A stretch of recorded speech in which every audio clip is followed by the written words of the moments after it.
Episode 10, Connecting in Community. Welcome to Reviving Your Soul, where Christians are finding the courage to embrace their faith in all aspects of their lives so they can stop being bored or overwhelmed and begin to live the life in fulfillment and in peace that God created them for. I'm your host, Vanna Johnson. Let's get started. Have you ever noticed how easy it is to connect with complete strangers when you're at a special event? I observed this recently when we went to a car show at the Minnesota State Fairgrounds. We had just parked our pickup, and before I could get all my stuff gathered to get out of the car, I could hear my husband's voice. He was out in the back of the pickup bantering with the people who had parked next to us. We ended up walking to the gate with this couple, and we were laughing and having a great time like we'd known each other for years. Somehow, knowing that we were all there to enjoy the classic cars created this connection with us, and we really needed no introduction.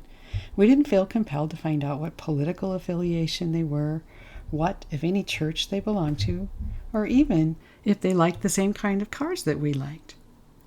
We were created to enjoy life with others, to experience the joys and challenges of life in community. But there are different levels of community.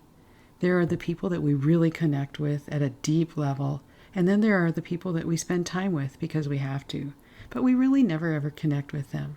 Do you know what I mean? Think about the people you have connected with through the different seasons of your life. Have you ever noticed how some of the people you carry on a conversation, you can spend hours with them and because the circumstances bring you to that, but you never really connect with them. You never get beyond that surface level. And then there are those other peoples with whom you instantly have a deep connection, and you feel that you've known them your whole life after just a few minutes or a short conversation.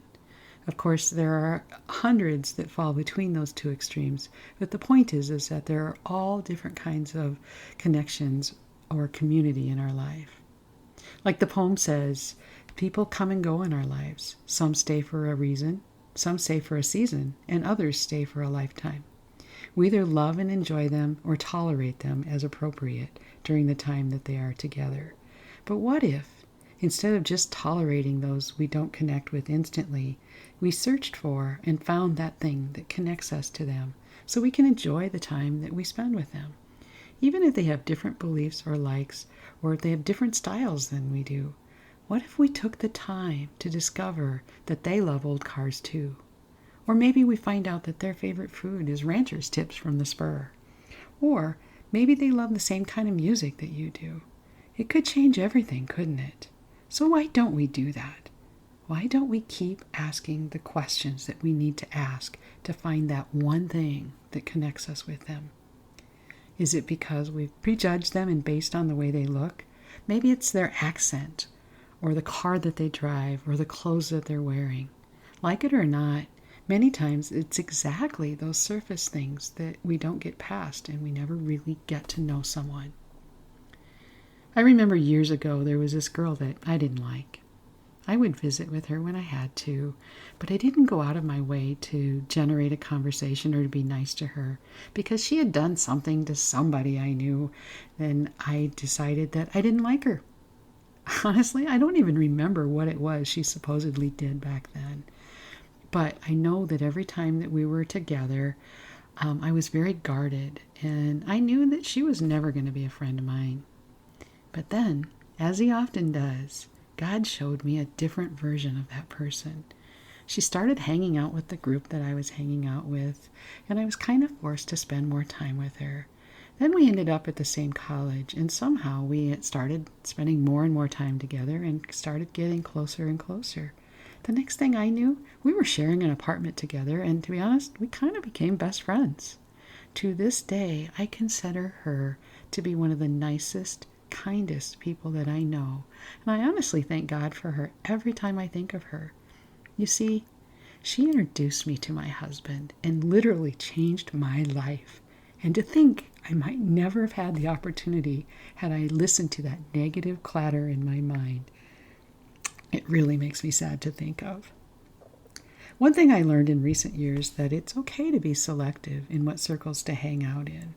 If there are people who don't share your values or seem to cause you to be negative and just don't value your boundaries in life, it's okay to limit the time you have with them.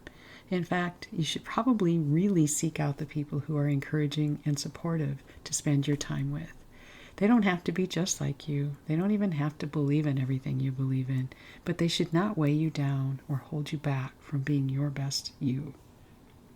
I have found this to be true in my coaching circles.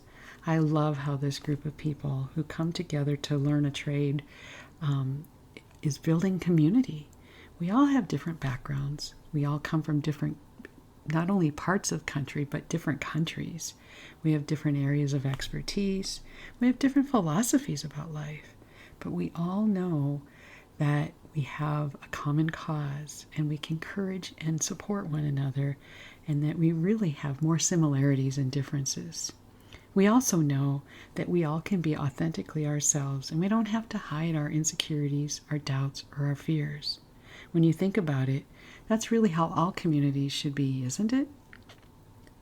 So why is it that sometimes it's easier to accept a complete stranger exactly as they are than to accept our neighbor or our coworker or a family member? It's almost as though the more we know about someone, the more we feel compelled to question their lives and their decisions. We question their motives for what they say or what they said at this event, or we take offense to them when they share their insights. Sometimes we downplay their opinion because it differs from ours. So why is that? I'd like to believe that we do it because we really care about that person and we don't want them, we want to protect them from being harmed.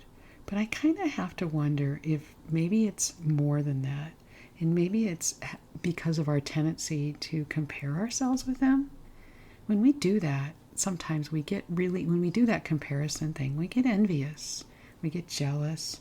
Sometimes we're almost spiteful to people because we know so much about them and we prejudge them for their words and their actions. We know how they voted for such and such a person or on such and such election. We know that they may go to this or that meeting or attend this or that school or church. Maybe they hung out with those people. It could be like my story with my friend from years ago, that we judge them for something they either did or we think they did without really knowing any of the details. What if we stopped all of that and just accepted them for who they are and loved them exactly where they are, flaws and all? Truly, we are called to express our faith and love, to live in community together with one another. I love how my Bible translates Galatians 5:6 in the footnote of the Bible. I spend a lot of time in the footnotes. It actually says, because faith expresses itself through love, we can check our love for others as a way to monitor our faith. Think about that for a minute. We can check our love for others as a way to monitor our faith. Going back to the car show, there are literally hundreds of thousands of people at that car show that day, and we had a bond through our love of old cars with every one of them. We didn't know a single story of any of them, and we were completely fine with that.